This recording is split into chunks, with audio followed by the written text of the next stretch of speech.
Snow, and this is Dateline, Secrets Uncovered.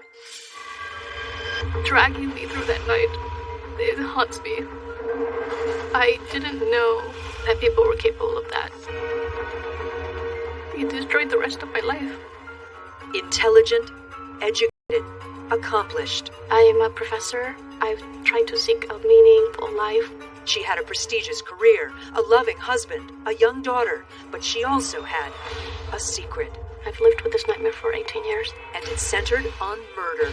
They followed him, they kidnapped him, and then they dumped his body. It was clearly a plan. What did she know? I was completely in shock. They were dangerous and they were violent. What did she do? I didn't realize she was involved as deep as she was. Scholar, professor, mother. What is going to happen to my daughter? I am innocent. She certainly knew. Manipulative, in your eyes? Yes. Everything was at stake. I could face life in prison. I'm willing to do anything that needs to be done. Now I have the strength.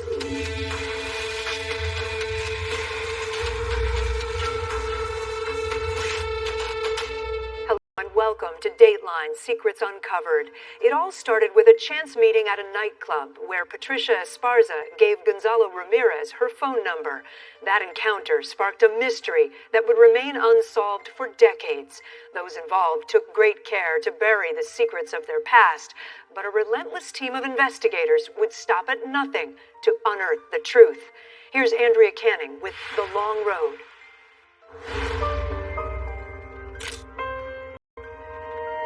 She was the embodiment of the American dream, an immigrant who'd escaped a childhood of poverty and abuse, attended elite schools, and rose to the top of her field. Against all odds, Norma Patricia Esparza became a well-respected psychology professor and a champion for children's health care around the world. A success story, a life 40 years in the making. So how on earth did it come to this? Whatever the charges are that they're asking me to plead guilty for, it's essentially something that I cannot accept because it would essentially be a lie. The professor's case would draw international attention. Acusada de asesinar al hombre, the young mother and a professor who is now in custody. The 39-year-old woman says she is the victim. And it started a... This is abuse of power. Did this well-educated mother orchestrate a horrific murder, then sabotage the investigation? You don't get a pass to become a vigilante and kidnap people and kill them. Or was she the victim at the center of it all?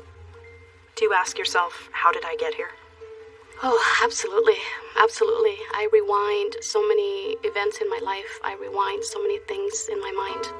To try and make sense of this mystery, you do have to rewind.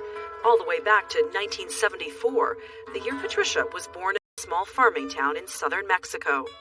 It was just a very rural, rustic place. It's a town with unpaved streets, no sewage, no running water.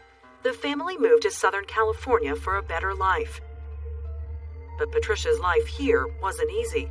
She says her dad physically abused her mother. My father had lots of difficulties. He was an alcoholic, and he was quite violent with her. And Patricia says she too was victimized by her dad, claiming he had sexually abused her beginning when she was just 5 years old. As a 5-year-old, I couldn't go to anybody for help. Who could I go to? I couldn't go to him. He was the one abusing me. I couldn't go to my mother when she couldn't stop him from beating her. So I really had nowhere to turn. Apparently, Patricia didn't tell anyone at the time. Both her mother and sister learned about the abuse later. Patricia's brother said their father eventually admitted to him that the abuse had happened, but the brother also said his father would not respond to our questions about it. The way that I dealt with all that chaos was to throw myself into my books, into education. So the bad things that were happening in your life were really driving you to essentially be a better person? Absolutely. To better absolutely. yourself? Yeah. And all her studying paid off. She excelled, earning a scholarship to attend high school at Phillips Exeter Academy, a prestigious boarding school in New Hampshire. It just must have been a culture shock to go from the life that you had to this very privileged surrounding. Oh, absolutely. Absolutely. Did you feel like you were living the American dream? Oh, absolutely. I've always been so grateful to the U.S. She probably could have had her pick of any Ivy League school, but chose to attend Pomona, a top-notch college near her family's California home. But on one weekend in her sophomore year, her dreams of a happy college life were dashed. It was March 1995 when she made a decision that would haunt her for the rest of her life. I was a very serious student. I wasn't a drinker. I wasn't a partier. Although she didn't go out often, one Saturday night, I met this person, and we exchanged numbers. What was it about him that attracted you? There was really nothing attractive or unattractive. It was just somebody who seemed to be nice. I didn't think that I would be seeing this person again. But he called the very next morning and invited Patricia to breakfast, along with her sister and friend. After they ate, he offered Patricia a ride back to campus. When we get to Pomona, he says, before I go, would you mind if I get a glass of water? So we go to my dorm room. And it was then, she says, the casual date turned terrifying. When we're inside, he tells me that he wants to have sex, and I tell him no, I'm not interested. He starts to get aggressive and starts to try to kiss me, and I push him away. We're struggling.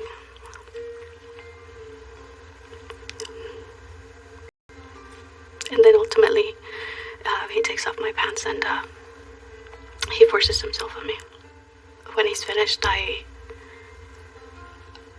I just turn away from him, and I'm half naked, and I curled up into a ball, and I just start sobbing. When he gets to the door, he tells me, you have a lot of problems, and he walks away. Patricia says she was raped, and like many victims, she felt somehow it was her fault. Oh, God, I felt so dirty and so ashamed, and I was just blaming myself. I thought, my goodness, why? Why did you do this? Why did you bring him here? Why did you trust him? Patricia didn't call the police, but the next day she went to her college health center where she says she saw a nurse, but says the nurse didn't take any action to report her rape allegation. I told her that I had been raped, and I remember her reaction because it made me feel just as ashamed. She didn't want to deal with it. She walked away. Patricia herself had walked away from terrible experiences before, but moving on from this proved nearly impossible, especially when just weeks later, police found a body. A body? That discovery would lead to a strange and sinister puzzle. Coming up. I've been to a lot of scenes in my career, but this one was a little more gruesome. A mystery victim, a crime of passion, and on the phone bill, a clue. There was a handwritten note that said Patty. When Dateline Secrets Uncovered continues. 3 weeks after Patricia had her fateful encounter at El Cortez nightclub, 2 men went to the same club and had a life-changing encounter of their own. I believe they were just heading home, and approximately a mile and a half from the club, they were rear-ended by a white van. Dean Fulcher was a detective back then with the Santa Ana police. Was this just a minor traffic accident? It was just a fender bender. Gonzalo Ramirez's pickup truck had been rear-ended by a white van. Gonzalo's friend in the passenger seat said not to stop. Gonzalo said, no, we gotta pull over and exchange information. As the friend later told police, when Gonzalo got out of his truck, several men got out of the van. The men attacked Gonzalo. The friend ran to get help. He just turned and ran northbound on the street at that time. Gonzalo's friend came back to the accident scene with police, but the white van was gone. The police arrive. Is Gonzalo there? He's nowhere to be found. He's just vanished. Correct. Any signs of a struggle? There were. I believe a shoe that we believe belonged to Mr. Ramirez, a watch, and then there was also a small amount of blood. Gonzalo was now missing, possibly kidnapped. Police had no idea where he might be or who would have kidnapped him. Now frantic, the friend called Gonzalo's family at 3 that morning. After hearing the news his brother was missing, Carlos Ramirez started making phone calls. I called his friends. Hey, have you seen my brother? No. Carlos drove around that night, searching, but never found Gonzalo. At 8:30 the next morning, Easter Sunday, 1995, investigator Larry Montgomery got a call at home. He immediately knew something bad had happened. And it was my sergeant, and he told me that there was a body found, and I was to respond. Montgomery, at the time, was an experienced detective with the Irvine, California Police Department. He was used to dealing with murders, but this one stood out. I've been to a lot of scenes in my career, but this one was a little more gruesome just because of the sheer amount of injury to the body. He was definitely hacked to death. The man's body had been found near a stretch of the 405 freeway. He had clearly suffered a brutal death.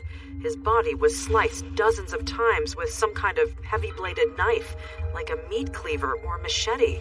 His right hand was nearly severed, and oddly, there was some kind of blue towel-like material wound around the body. The blue towel was wrapped all around it, from the torso and legs all the way up to the neck area. It was wrapped around 5 times around the neck, and then several times around the eyes. One thing was clear to police. It was really consistent with somebody who had some sort of heat of passion, because the injuries are just consistent with somebody very angry. Detectives had so many questions. Who was this man, and why had this happened to him? One of the problems we had is we have no identification on the victim. Another day passed. It was now Monday. Gonzalo's family heard that a body had been found in the area. Praying it wasn't their brother, they called police. When this man called, he identified himself as he had a brother that was missing from Santa Ana area, and he was possibly kidnapped, and so he thought that it was very possibly his brother that was the victim. Police were able to connect the dots rather quickly. The body they'd found was that of Gonzalo Ramirez, and when his family went to identify his remains, they couldn't believe how he looked. Gonzalo's brother, Benito. When we picked up my brother, we couldn't recognize his face. It's very sad. You know, I don't want nobody to see, or one of his family, like we saw it. Gonzalo left behind 2 little daughters, just 1 and 2 years old. He was a very good person. He was a responsible person. We have no idea why. Police were also trying to find out why. Their only witness was Gonzalo's friend, the last person to see him alive. He was pretty detailed and able to give the responding officers at that time a lot of good physical descriptions of both the vehicle and the suspects. But the friend said he had no idea who the men in the white van were, or why a fender bender turned into a kidnapping and murder. Where do you go from there when you don't even know who these men are? Well, generally, you would start with the individual who's been kidnapped, looking into their background, seeing what's going on in their life, whether they have financial issues, maybe a love relationship that's ended. Detectives interviewed Gonzalo's friends, work associates, and family members, and got nothing. I don't think they were able to provide anything that really could point the detectives at that time in the right direction. But eventually, investigators stumbled across something in Gonzalo's home, something very curious scribbled on his phone bill. There was a handwritten note that said Patty, and there was 2 numbers. Was this Patty they needed to talk to right away? It was. Coming up, I was just weeping and crying. It was really hard. Patty is about to open up to the police. That's kind of a twist. That threw a whole new element into the investigation. When Dateline Secrets Uncovered continues.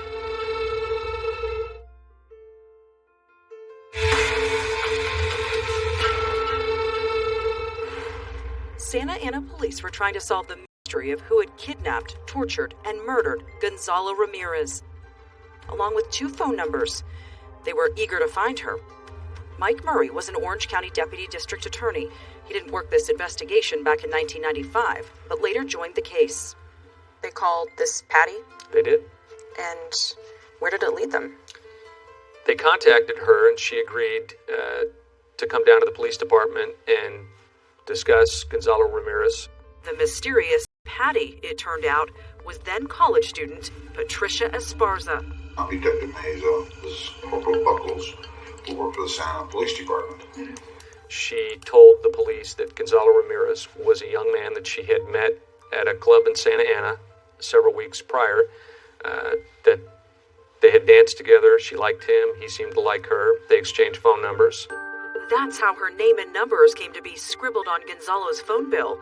But Patricia didn't seem too concerned about why she was being questioned about Gonzalo. At what point does she say, "What is this about? Why are you asking me about this man?" And she never does. She never asked? I don't ever recall her asking that question to the police during that interview. In the interview, Patricia reluctantly told her story about what happened in the dorm room with Gonzalo. While in your dorm, he took sexual advances of you to the point of even possibly being raped by him. Was this correct? Yes, he turned around and kissed me, and I just stopped him right away. And I got up at that instant when he kissed me, and I was walking towards another chair, and then he got up also, and that's when it happened. She told the police that he had sexually assaulted her. That's kind of a twist. I mean, that threw a whole new element to the investigation. What did they make of it? Well, initially, they just wanted to hear what she had to say. She said the rape happened about 2.5 months earlier, but this was the first time she was reporting it to the police. All the while, she says her world was falling apart. I was just weeping and crying. It was really hard to put myself together. I wasn't doing my assignments as I should have. My grades were dropping, and so I wasn't able to deal with the rape as well as I had wished I had. She also told police that after the alleged rape, she confided in an ex-boyfriend named Gianni Van. They dated for about 7 months, but were no longer together. Still, one day when Gianni stopped by her dorm room, she broke down and told him what happened. That must have been hard to finally open up. Yeah, I didn't feel that I wanted to, but I guess I did want somebody to be that I wasn't so dirty and so ashamed. Did he help you? Did he make you feel better? At first, but then he became angry, and I didn't understand why. I mean, yes, of course, you would be angry, of course, if somebody did it to your sister or to your friend, but we weren't together anymore.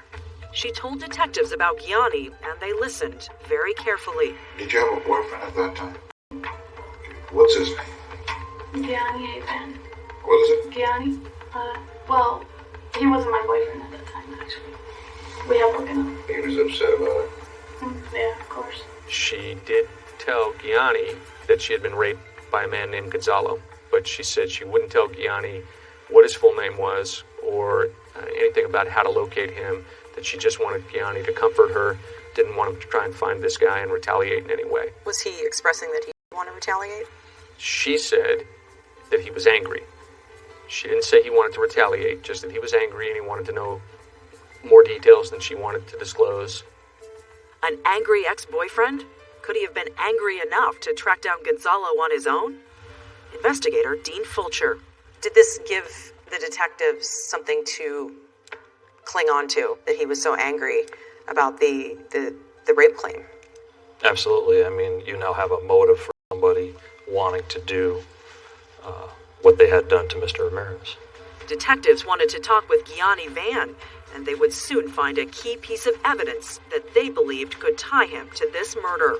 So the detectives must be thinking, we've got our guy. They did. Coming up. You tell me right now why you're not the guy. Intense moments in the interrogation room. Was it a meat cleaver? Just what kind of evidence did they have against the man named Gianni Van? It was a huge clue. When Dateline Secrets Uncovered continues.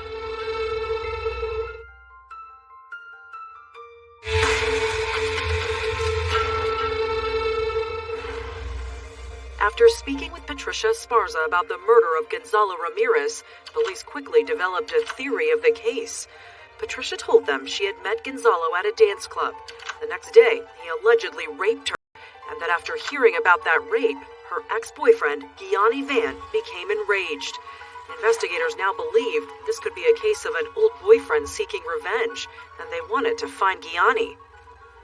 Did they go to talk to him? They did interview Mr. Van. And where did that go? He denied any involvement with the death of Gonzalo Ramirez. In fact, Gianni told police, including how to find him. I asked her, do you know where this guy lives? And she goes, no. Do you know who this guy is? She goes, no, I just met him at the club. And I don't know. He seems like a nice guy. And that's all and he offered a ride home, and that's it. Prosecutor Mike Murray says when Gianni came in for questioning, investigators weren't buying his story. They questioned his story, particularly when they learned that he had a white van registered to him. White van was there rear-ending Gonzalo. Exactly. Which is a big clue in this case. It was a huge clue. Remember, the only eyewitness said several men in a white van beat and kidnapped Gonzalo after a minor fender bender. Where was the van?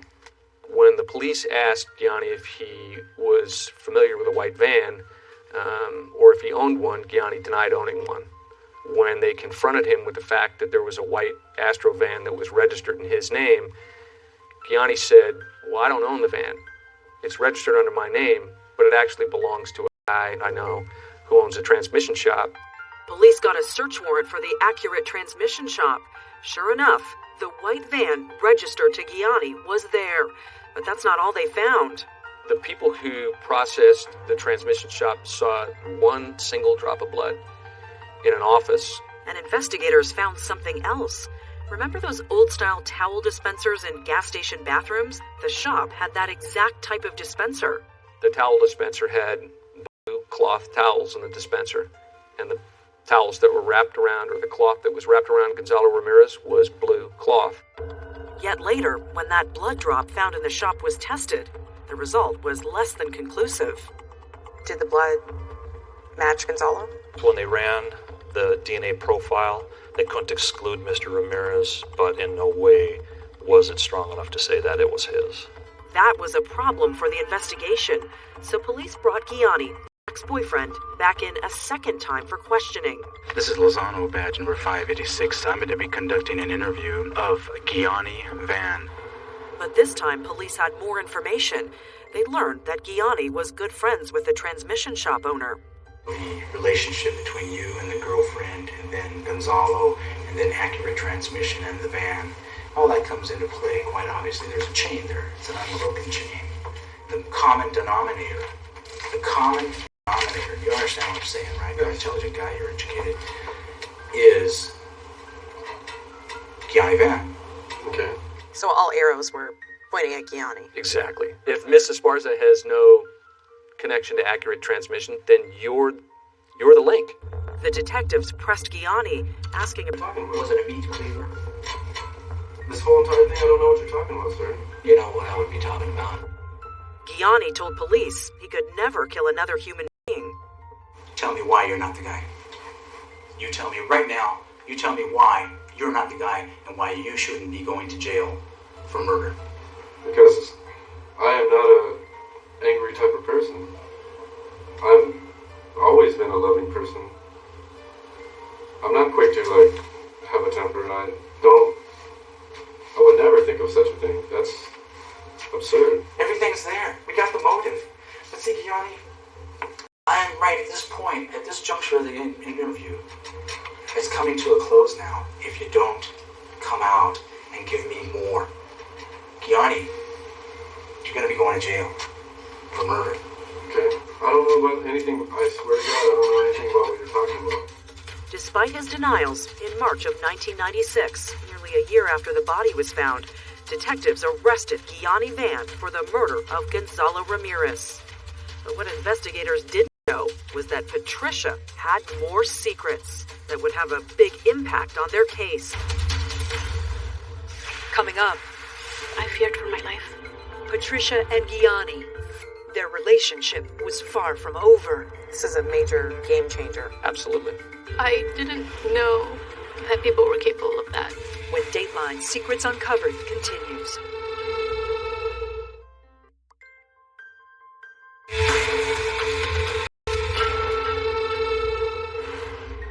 police thought they had a solid case against Gianni Van for the murder of Gonzalo Ramirez. Investigators were largely basing their case on the words of Patricia Esparza. She said Gonzalo raped her. She confided in Gianni, and he got very angry, giving him a motive for murder. But then, prosecutors found out something surprising, something that changed everything. Miss Esparza and Gianni Van had gotten married in Las Vegas after the murder. Patricia, who told authorities Gianni was her ex-boyfriend, had secretly married him 1 month after the murder. Investigator Dean Fulcher. Based upon the spousal privilege in the state of California, in no way was Patricia going to be forced to testify against Gianni, who was still denying any involvement. Without her testimony, said prosecutor Mike Murray, it would be very hard to prosecute Gianni. This is a major game changer. Absolutely. Because Miss Esparza had so much information and was so enmeshed in the case that the prosecution would be hampered to the point that they wouldn't be able to prove the case beyond a reasonable doubt. So rather than put the case in front of a jury and take the chance, the decision was made to dismiss the case against Gianni Van. So Gianni walked, and investigators were, to say the least, unhappy with Patricia Esparza. I, as well as the detectives prior to me, knew that they got married for the simple fact they needed to keep Patricia from testifying against Gianni. Why would Patricia do that? She told us that in no way was she trying to protect Gianni or the other men in the white van from that night.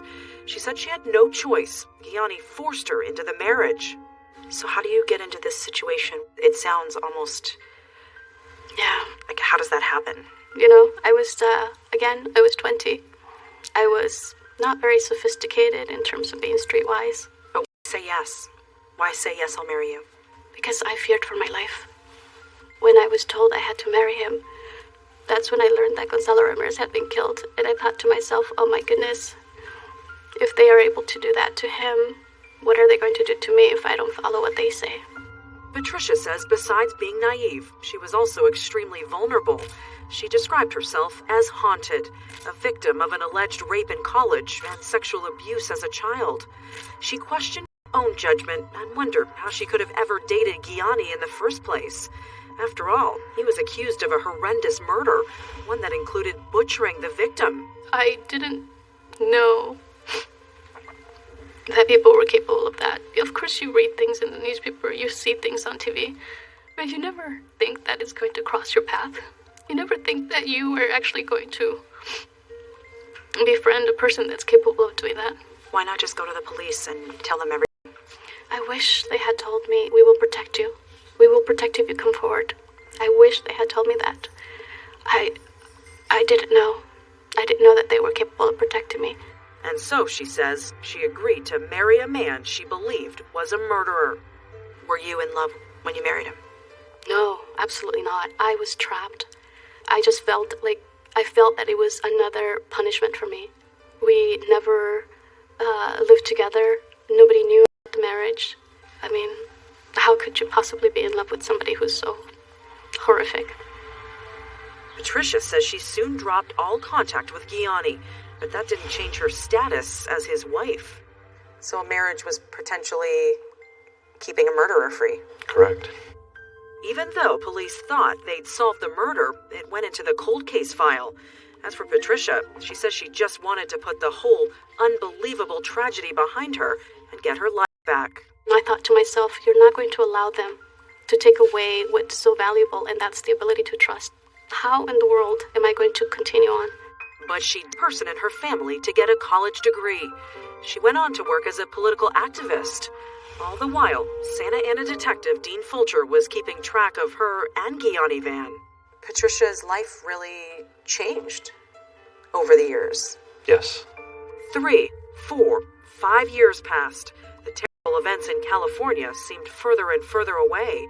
And in 2000 came another dramatic turn in Patricia's life when she met a distinguished scholar. She had this freshness, this honesty that I found very rare. Of course, he had no idea about the dark secrets in her past. Coming up, he's been my strength ever since I met him. A new romance and a stunning revelation. She broke down and started crying. I was willing to take any risks, whatever it was, in order to be with her. when Dateline Secrets Uncovered continues.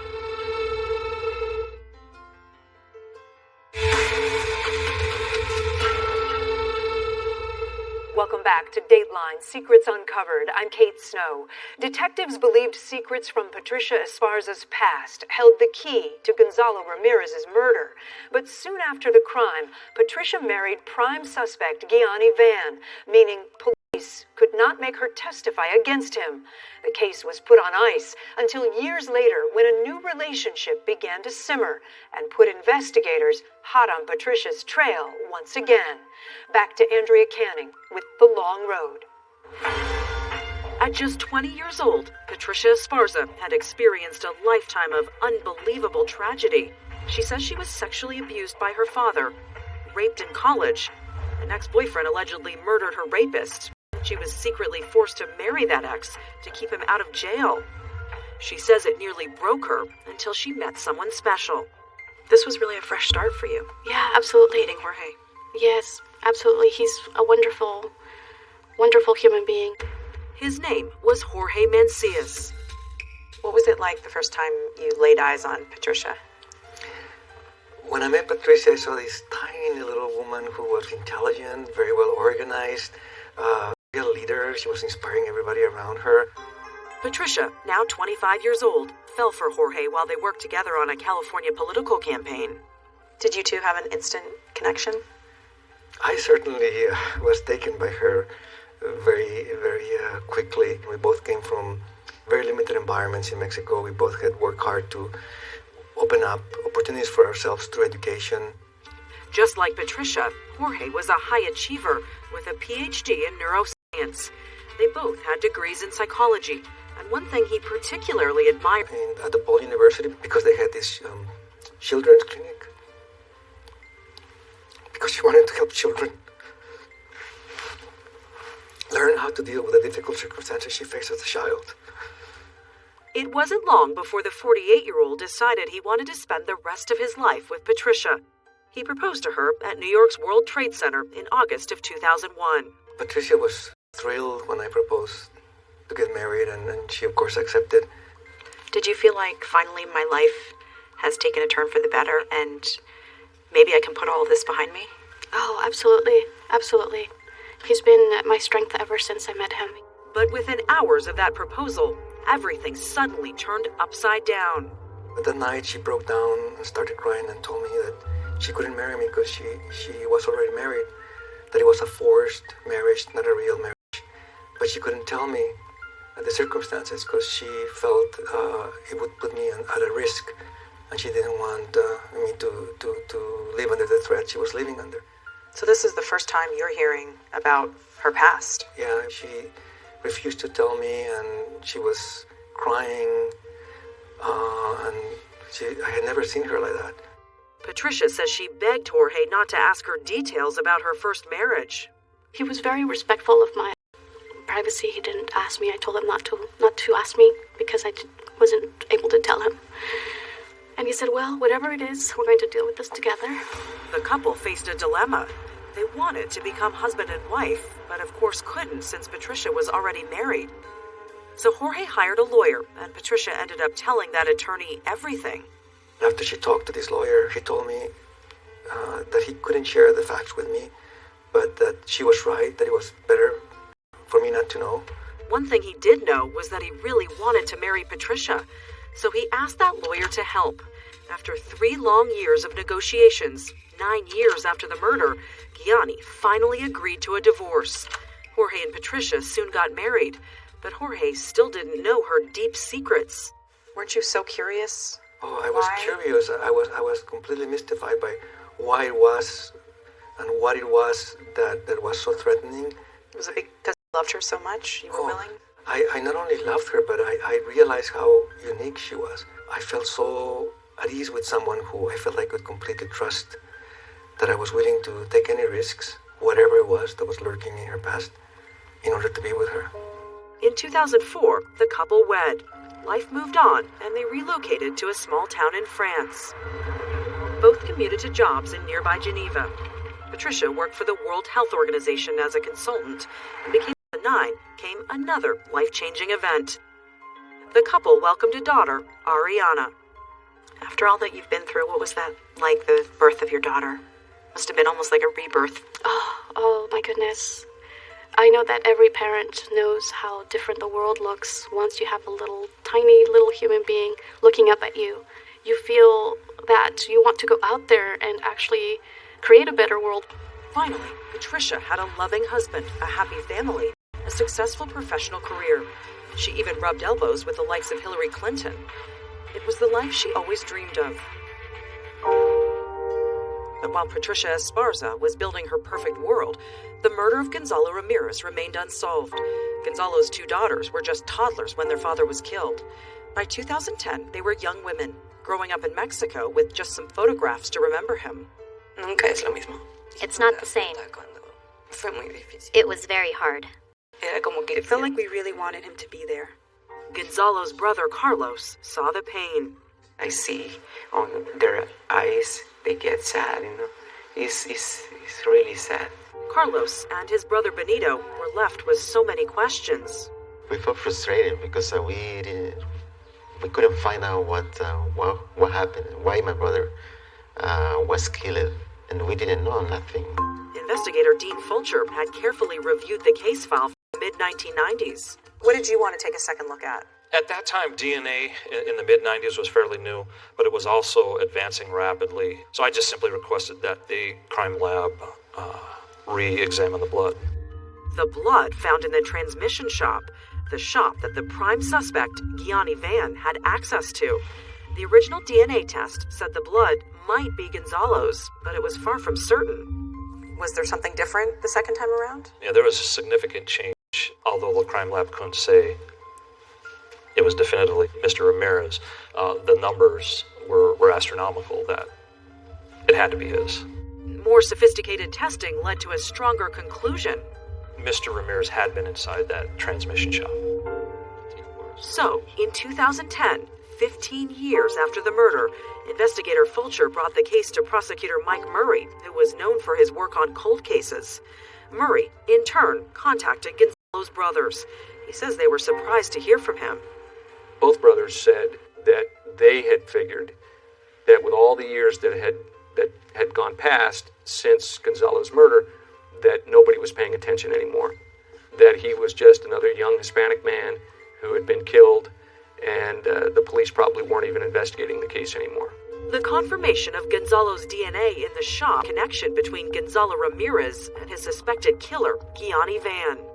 Still needed to establish how it is that Gianni would have known who it was who allegedly raped Mrs. Esparza. Was that kind of the missing piece all along? To me, that was. Patricia was the key to helping them connect the dots. But as far as the authorities knew, she was still married to Gianni and could not be compelled to testify against him. I was constantly running their social security numbers, all their information, finding out where they were. I would then try to locate a divorce certificate wherever they were. So you're just constantly doing random record checks? Correct. It took years of random checks, but finally, the detective got a hit for Patricia in Chicago, where she had attended graduate school. With one phone call, he learned Patricia and Gianni were no longer married. How did that feel after all those years that you finally get a hit on a divorce certificate? It felt good. There's no doubt about that. Immediately caught a plane to Chicago. Our next move was to just show up at her doorstep and try to have a conversation with her. Surprise. We're here? Yes. What happened? Well, we got to Chicago and we found out she had married and moved to Europe. Moved to France, out of his jurisdiction. Was it a bit of a game of cat and mouse with Patricia? Yeah, you could call it that. Detectives were ready to take the game to the next level, and soon they would make a bold move. Coming up, an explosive new detail about that night. It certainly made me realize that Patricia was involved. The past Patricia thought she'd escaped is about to come charging back. She had lied. I wanted to see why she did that. When Dateline Secrets Uncovered continues.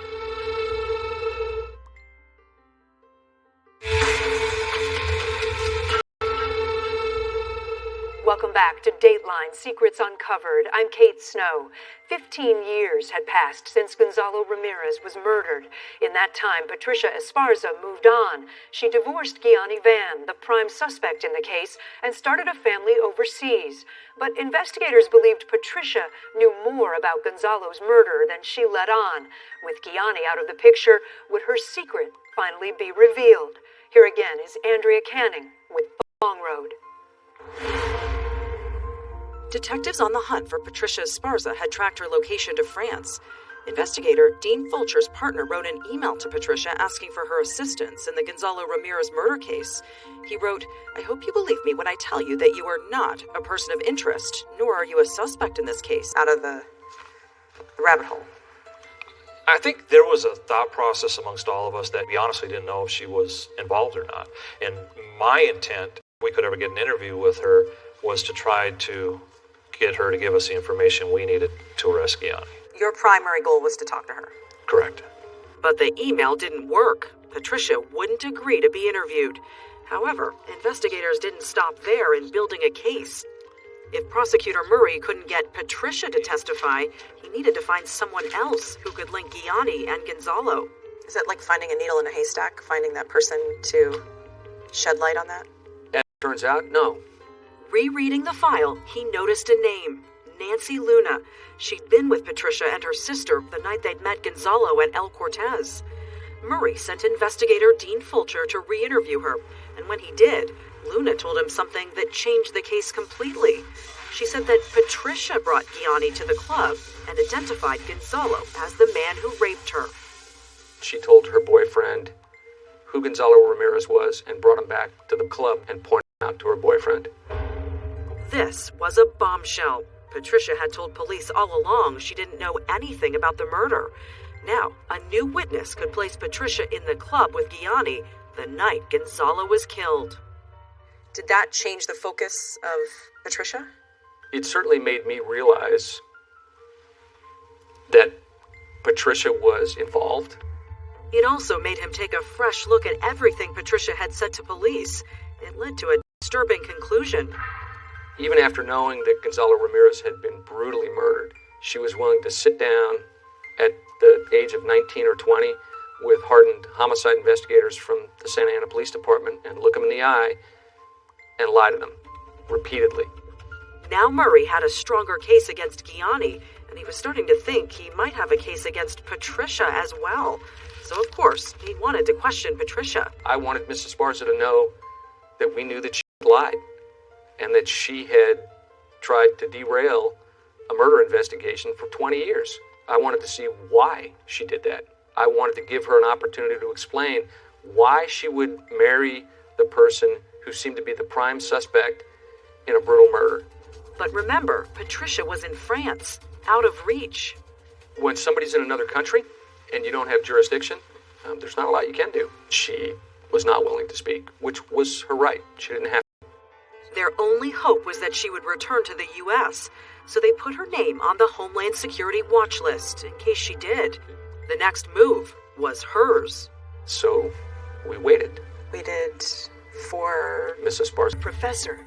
That was the longest night of my life. And another for investigators. Gonzalo was there at the club. I identified him.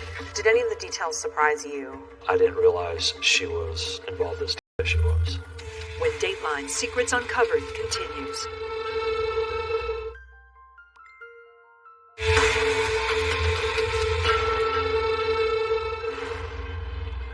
October 2012, 17 years after the murder of Gonzalo Ramirez, prosecutor Mike Murray got the call he'd been waiting for. Patricia Esparza had boarded a plane in Geneva, headed for the U.S. I know you're a patient man, but was it a bit of a shock when you got that call? It was a bit of a shock, and I was getting impatient. Do you just hop on a plane to go talk to her? That's exactly what we did. I was coming to the U.S. for professional travels, and Boston was a layover for me. She made her way through customs at Logan Airport and handed her passport to the customs officer. I noticed something was wrong when he stopped talking and he started to turn red. He asked me for my social security number to make sure that I was the person that was on the screen. And I realized at that point that something was wrong, that this was not a regular procedure. And that's when he gave a document to another woman, another officer, who took me to a back room, searched through my luggage, and then handcuffed me. Patricia had no idea that Murray was about to confront her with new evidence and new suspicions about the role she may have played in Gonzalo's murder. That was the longest night of my life. The meeting happened at a holding facility in the airport. I wasn't naive. She had lied to investigators in 1995. She'd married the primary suspect in the case. She had a life in France that I'm sure she didn't want to give up. I was reasonably certain that she wasn't going to talk to us. Did you get anything? No, we didn't. That must have been really frustrating. To me, it was more about giving her that opportunity and having her remember that opportunity later, down the line. Murray then delivered a big blow Patricia never saw coming. He charged her with first-degree murder. Was that just a complete shock? Oh, absolutely. And the first thought that ran through my head was, what is going to happen to my daughter? She called her husband, Jorge Mancias, who was back in France with their 3-year-old daughter. He knew Patricia had a dark secret, but never knew how dark. Are you thinking, now I need to know? Oh, I need to know what happened. So she told me the basic points of the case, and then I immediately started searching now that I had names, now that I had some information. Patricia was brought back to Orange County, to a jail. Went into jail. I mean, that is a world that was completely just unknown to me. How you have no control over what you eat, when you eat it, where you eat it, when you sleep. Everything is stripped away from you. The prosecutor hoped some time in jail, with a murder charge hanging over her head, finally caused Patricia to break her silence about what happened to Gonzalo Ramirez. I made it very clear to her attorney in the beginning that I was interested in speaking to Mrs. Esparza if that was something that she wanted to do. That I couldn't make any promises about what would or wouldn't happen with her case, but that I would give her an opportunity to make an immunized statement. We would assess what it is that she had to say, and then we would decide whether we would offer her anything or nothing. Patricia spent 2 months behind bars. Finally, in December 2012, she broke. Behind closed doors, Patricia and the prosecutor came face to face once again. I don't know if you remember, Mrs. Esparza, I met you in Boston.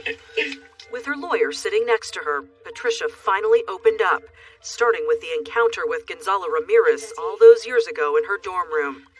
As I struggled more, he became a bit more aggressive. I was pushing him back, and at some point he pinned me down, and I was wearing a pair of jeans, and he took those off. She told the prosecutor how she then confided in Gianni about the alleged rape. That infuriated him. He got really upset. He asked me who was it, and I told him his name is Gonzalo. Where'd you meet him? I met him at El Cortez. And for the first time with investigators, she admitted that she was at the club the night Gonzalo was killed. I remember Gianni being really on edge that night, and I felt so much pressure at that point, and we went to El Cortez. We were there for I don't know. But Gonzalo was there at the club, and I identified him. When Gianni told you he wanted you to point this guy out, did he tell you what he was going to do? Intimidate him, scare him, rough him up. The long, cold case turned white hot. Police thought they finally had enough evidence and arrested Gianni Van a second time for the murder of Gonzalo Ramirez. And this time they made more arrests, 2 other people who were at the transmission shop that night. It was clearly a plan. They had identified Gonzalo Ramirez at the club. They'd followed him from the club. They'd staged a car accident. They'd kidnapped him, taken him back to a transmission shop from Santa Ana to Costa Mesa, and then they got guilty. It took a long time, but Gonzalo's family felt they were finally getting some answers, and possibly justice. We tell the prosecutor, we tell the detectives, we trust in you, we trust you guys. I hope these guys gonna get what they deserve for the crime they did. We still trust in the laws of California. Now authorities authorities had to consider the fate of Patricia Esparza. On the one hand, her cooperation made the case against the other defendants. On the other, she admitted to playing a role in the murder. Investigator Dean Fulcher.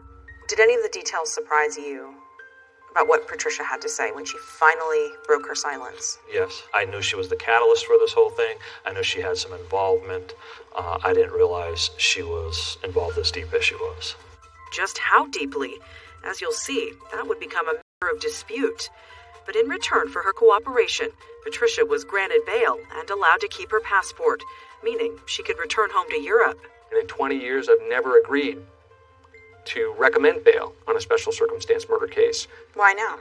She was willing to use her mother's home as collateral and said that she would come back for any subsequent hearings. I didn't believe that she would jeopardize her mother's home and financial security and flee. Her husband, Jorge Mencius, was back in Europe, trying to understand the secret his wife had kept from him for years. I couldn't understand how she could have been living with such traumatic events in her past.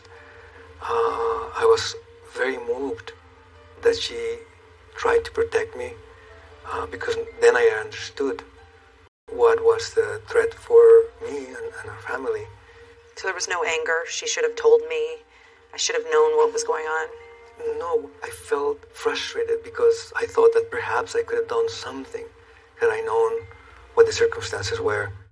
Patricia arrived home just before Christmas. I cherished every minute of the day when I was with my little daughter when I went back to Geneva. I felt so blessed and so fortunate that my life had been given back to me, the life that we had worked so hard to create. Those days around Christmas and New Year's were very happy. We thought the nightmare was over. But the nightmare was far from over. Coming up, defiance. He is willing to destroy a family knowing that I'm innocent. The professor and her husband strike back. I know her heart. I know her soul. This is the persecution of an innocent woman. When Dateline Secrets Uncovered continues.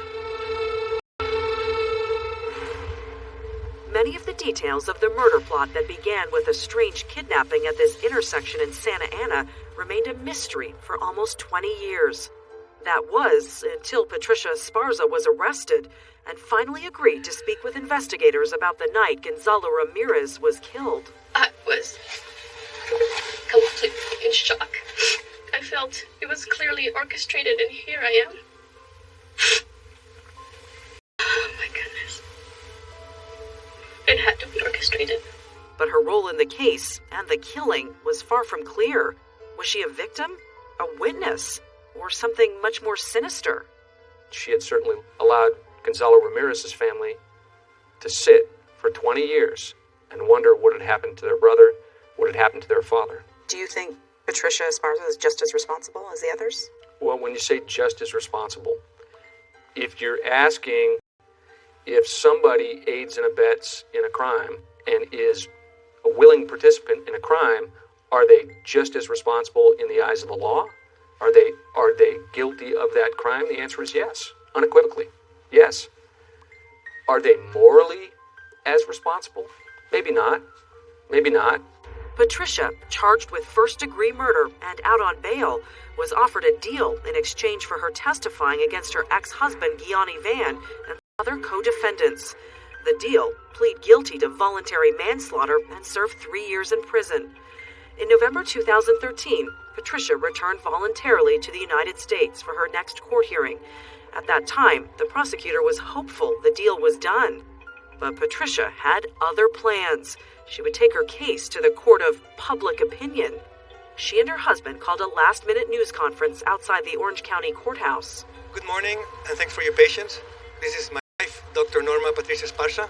Dr. Esparza has been charged with murder in the first degree with special circumstances, which carries the possibility of life imprisonment without parole for a murder she did not commit.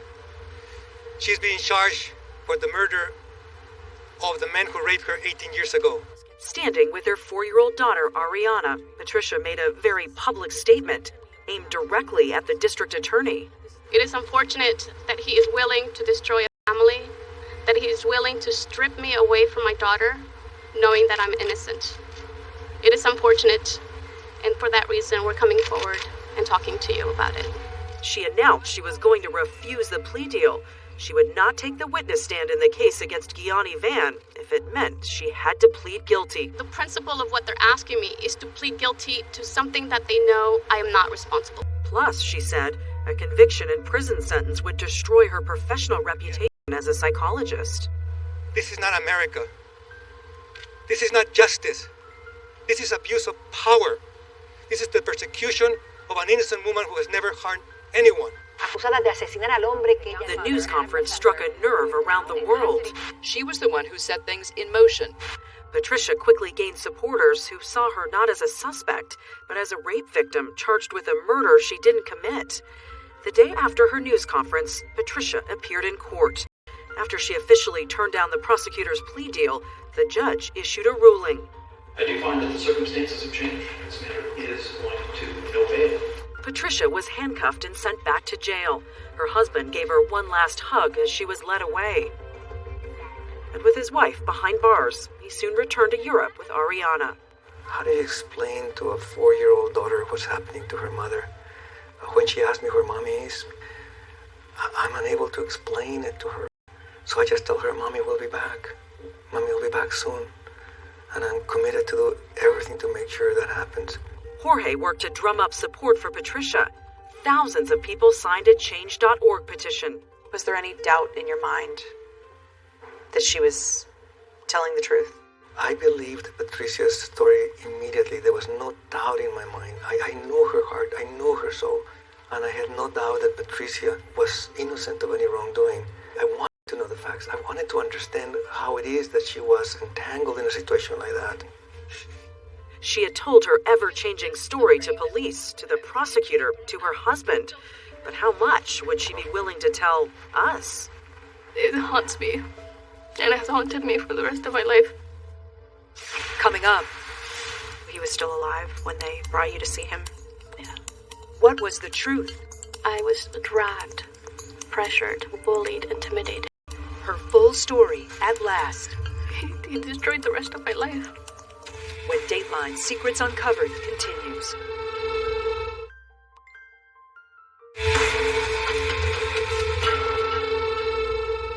Welcome back to Dateline Secrets Uncovered. I'm Kate Snow. Prosecutors in the Gonzalo Ramirez murder case offered Patricia Esparza a deal, testify, and face the lesser charge of voluntary manslaughter. Patricia refused and was promptly put in handcuffs as she proclaimed her innocence. Exactly what happened that horrible night remained a mystery. But Patricia was about to sit down with us and share her story in grisly detail. Once again, Andrea Canning with The Long Road. Suit. She was allowed to change her clothes for our interview. We sat down just days after she was ordered back to the Orange County Jail in 2013.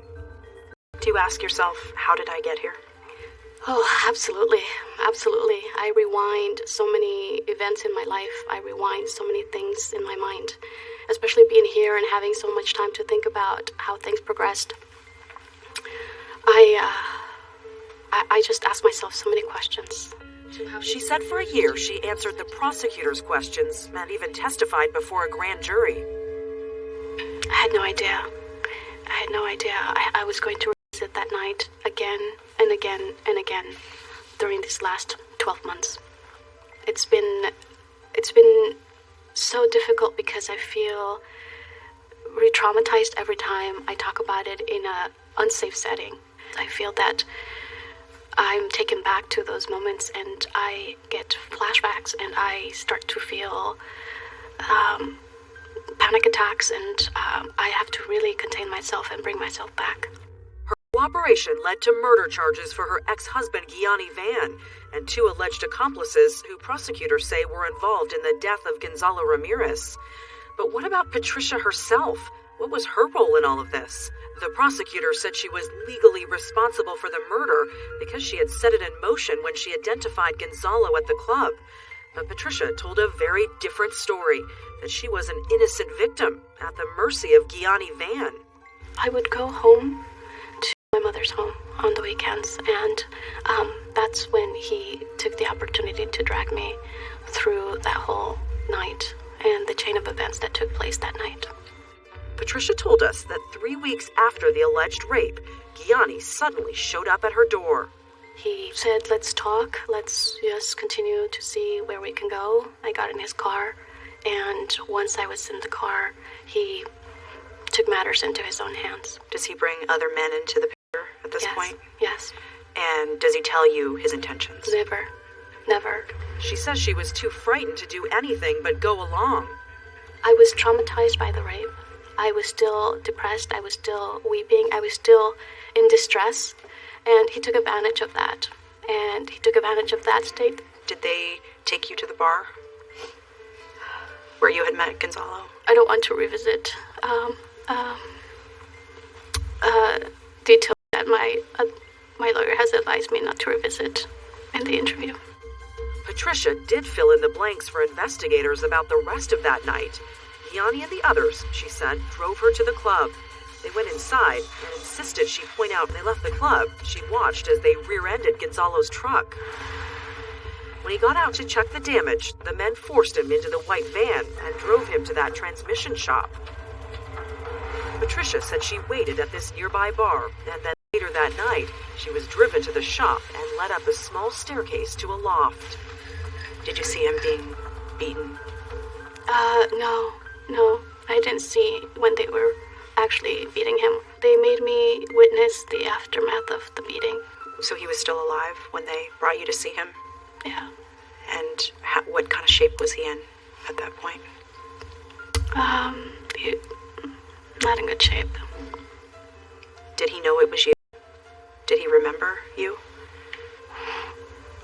I don't know if he did or didn't. I just,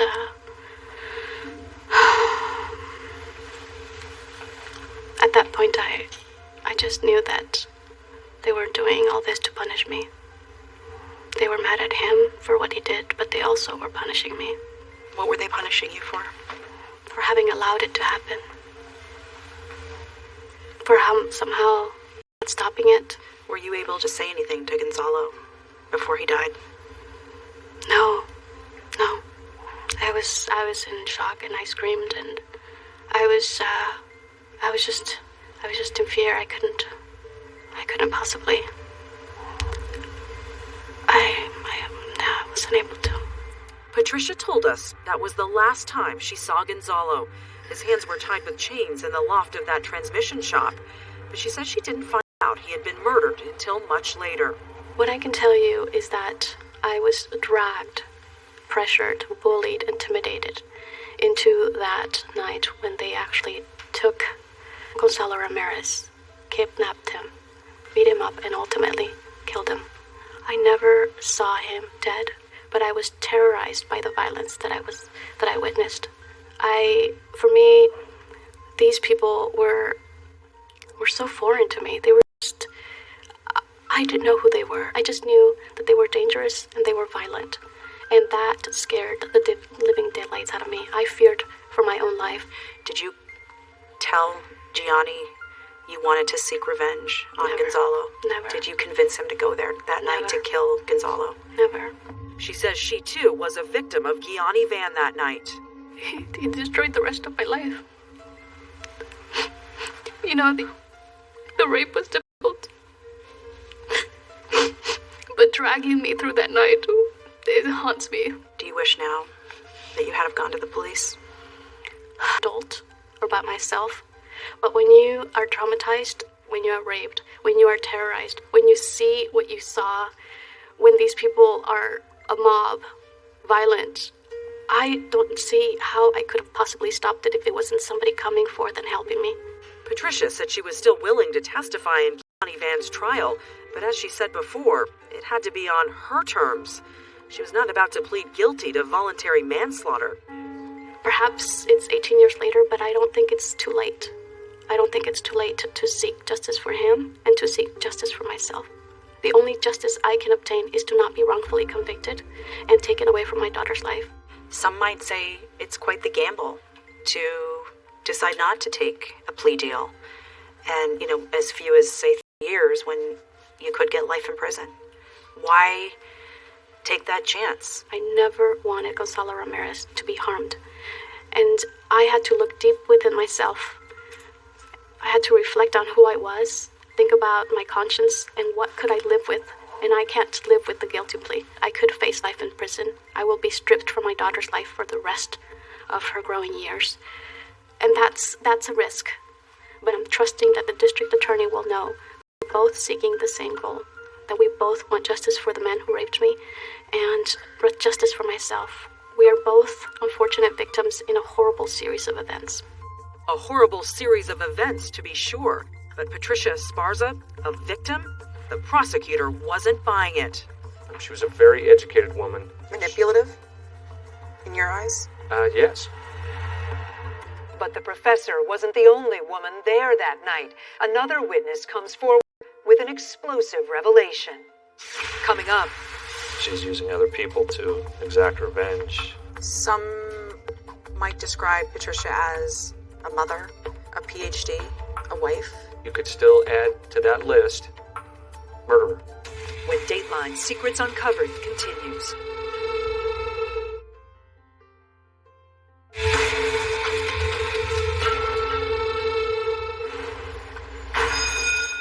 Patricia Esparza sat in an Orange County jail. There was another inmate who also faced charges in the murder of Gonzalo Ramirez.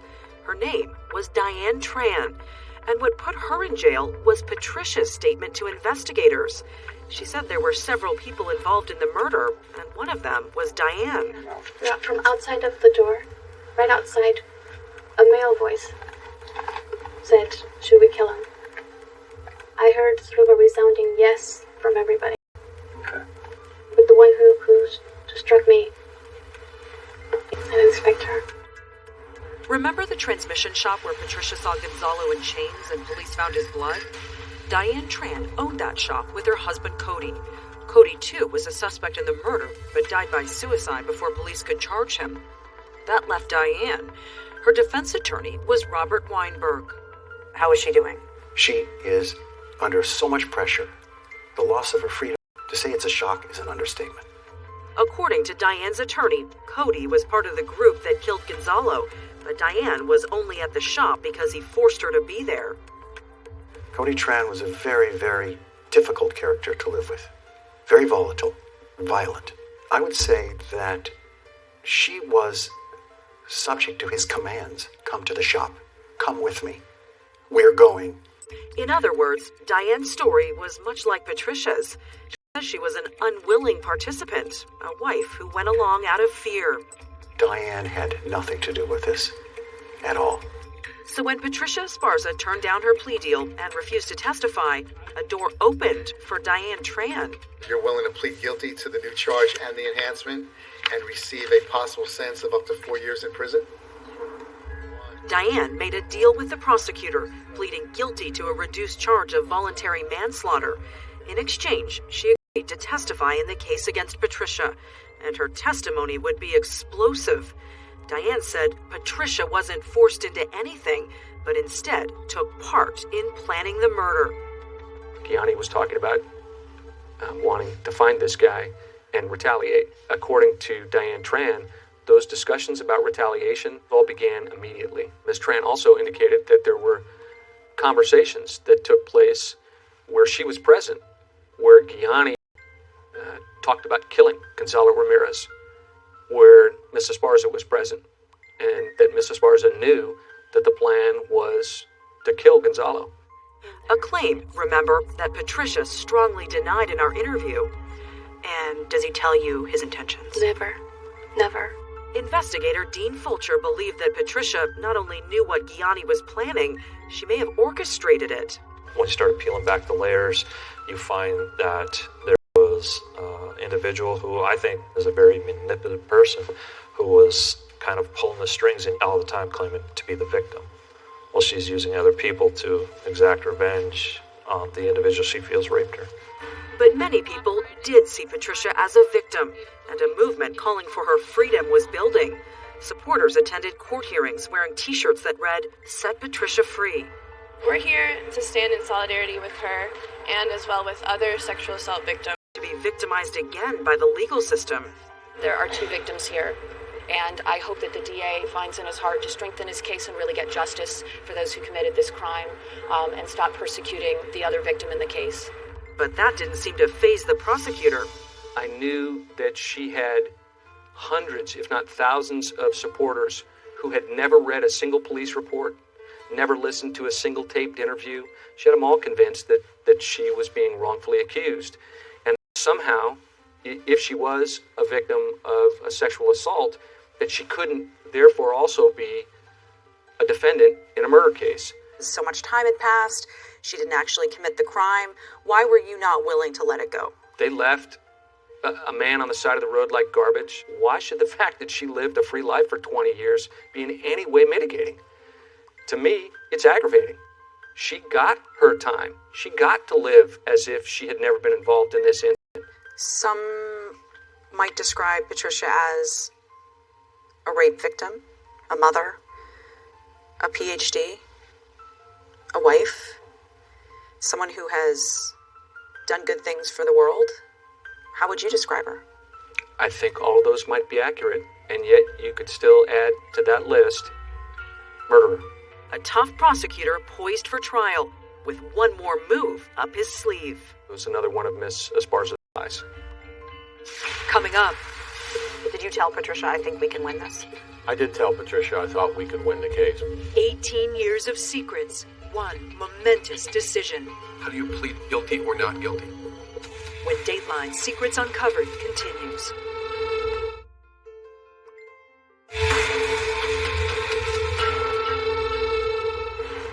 When seasoned defense attorney Jack Early met Patricia Esparza, the psychology professor charged with murder, she had turned down a plea deal and was no longer cooperating with the Orange County District Attorney's Office.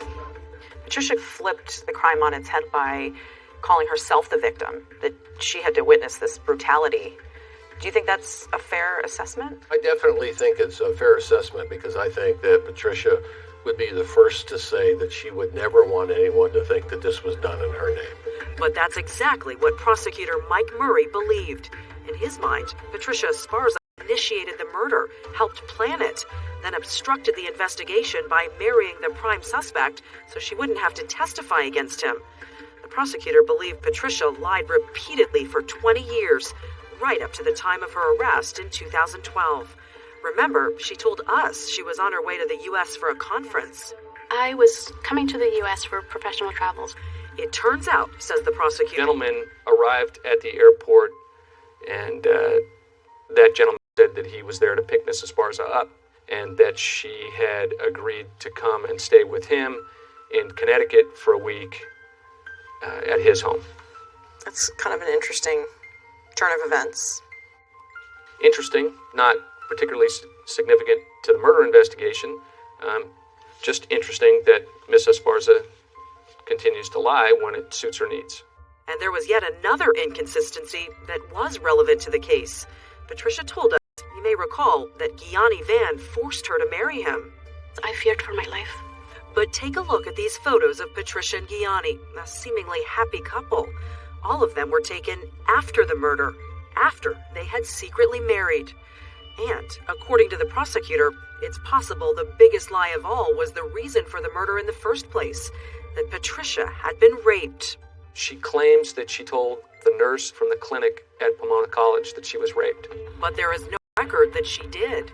According to the medical records, Patricia was examined by both a doctor and a nurse that day. But the notes from the visit only said Patricia had unprotected sex and wanted a morning after pill. No mention of a rape. We contacted Pomona College about Patricia's visit to the clinic. They told us that given the 2 decades and personnel changes since Patricia was treated, they had no further information. What was your gut telling you about the rape? Did you believe that Patricia was really raped? Anybody who's sexually assaulted, it's a horrific experience. I can only imagine. I don't know. There just isn't enough evidence. It's inconclusive. Patricia and the prosecutor remained at odds, and he pushed ahead for her trial. The DA was playing hardball with her. He was playing hardball. Did you tell Patricia, I think we can win this? I did tell Patricia I thought we could win the case, but I also told her I'm not the one who does the time. I was able to raise my children. That's not a decision I have to make. Meanwhile, the date was set for Gianni Van, Patricia's former husband, to face a jury. Patricia was running out of time. Any possibility of a plea deal would have to come before Gianni's trial so she could testify for the prosecution. So she instructed her lawyer to see if a deal was still possible. The clock was ticking. Was it just tearing her up? She had a lot of traffic in her mind as to what that decision meant to a lot of people, including her husband, her family, groups that were supportive of her. So it was a very, very difficult decision. Do you have any questions about what you're doing here today? Patricia's decision came on the same day the trial for Gianni Van was set to begin. Did you have an opportunity to read this plea agreement? Yes, sir. Manslaughter of Gonzalo Dominguez Ramirez. How do you plead guilty or not guilty? Guilty. Guilty of voluntary manslaughter. Patricia had backed down. Her sentence under this new deal? 6 years in prison. According to the prosecutor, everything they had learned made the case against Patricia stronger. She turned down the initial 3-year plea deal. She ended up getting 6. Does she regret that decision at all? Well, of course she regrets it in that way. That was another discussion we had, because you have to live with yourself. Did you feel like justice had been done? That's a hard question to answer. It's, did I feel like there was some closure with regard to Miss Esparza? Sure. Was it justice? No. It's the way, in many cases, you solve crimes. I don't think it was necessarily justice for Gonzalo Ramirez's brothers or his daughters, but it's what allows us to move forward with the rest of the case. It's what allows us to move forward with the trial against Gianni Van. Gianni Van's long-delayed trial began in April 2015, 20 years to the day after Gonzalo's death. The evidence is going to show that the defendant acted as judge, jury, and executioner. The prosecutor said Gianni committed murder to avenge the rape of Patricia. Not so, said his defense attorney, Jeremy Dolnick. Even though he was upset about the rape, he never had homicidal thoughts of revenge. He was the one that would provide the fights, not instigate them. Everyone knew him to be honest. They always knew him to be the gangster kid. What happened in April of 1995 was way beyond anything that Mr. Van could have ever imagined or could have ever even possibly conjured up. Patricia testified for the prosecution. Gianni took the stand in his own defense. He said the other people in the transmission shop that night were the true killers. After just 1 day of deliberation, the jury reached a verdict. We, the jury, in the above entitled action, find the defendant, Gianni Van, guilty of the crime of murder in the first degree. Gianni Van was sentenced to life in prison without the possibility of parole. Patricia was released in June 2018 as part of an early release program after serving less than 5 years behind bars. Gonzalo's brothers say they were disappointed by Patricia's sentence because it was her accusations, her story, that led to the murder. She's very smart and is a criminal mind. She's a criminal mind. She knows how to play with the people. Yeah. And so, all these years later, the murder of Gonzalo Ramirez may be solved, but a big question remains. Who is the real Patricia Esparza? Throughout the investigation, I saw her as potentially a victim. Was manipulative. I mean, she can manipulate people.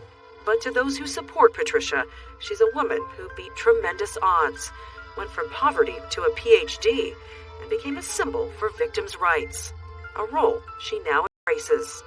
The reason I went into psychology was to try to heal people precisely from the kinds of traumas that I experienced. I think that it's enough to be terrorized, it's enough to be abused, it's enough to be traumatized by a rape.